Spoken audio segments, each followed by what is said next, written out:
Méditation du 17 juin. Choisir entre deux amours. Jésus, voyant une foule autour de lui, donna l'ordre de passer sur l'autre rive. Un scribe s'approcha et lui dit : Maître, je te suivrai partout où tu iras. Matthieu 8, versets 18 et 19.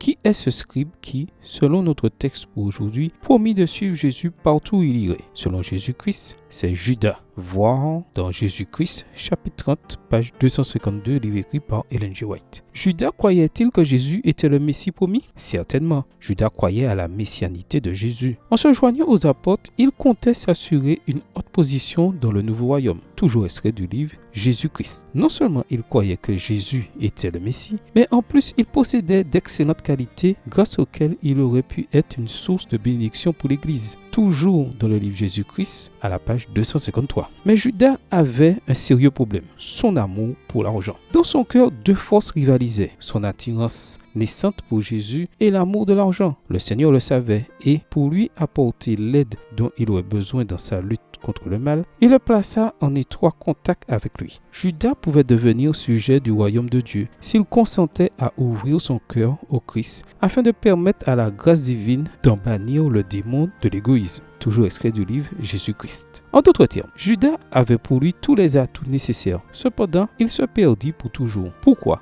Le récit suivant, raconté par William L. Barclay, nous aide à comprendre ce qui arriva dans son cœur. Barclay raconte qu'un jour, il entra dans une boutique d'une ville asiatique pour faire des achats. Tandis qu'il marchandait les prix, il vit dans le mur une niche où était posée une statue finement sculptée. Il demanda alors au commerçant combien elle coûtait. « Elle n'est pas à vendre », répondit catégoriquement l'homme. « Ma famille a adoré cette image durant des générations et j'ai l'intention de la léguer à mon fils aîné après ma mort. » Malgré ce refus, Barclay ne s'avoua pas vaincu. Il insista encore et encore, en augmentant chaque fois son offre. Finalement, après beaucoup d'insistance, l'homme ne put résister à la tentation et finit par vendre le Dieu de la famille. Barclay raconte qu'il conserve toujours cette statue, non comme un objet de culte, évidemment, mais comme un souvenir de ceux qui sont disposés à vendre leur Dieu pour de l'argent. Est-ce cela qui arriva aussi avec Judas? L'avarice avait fini par dominer complètement sa vie. L'amour de mammon dépassait chez lui l'amour du Christ. Toujours extrait du livre Jésus-Christ à la page 76, page 646, livre écrit par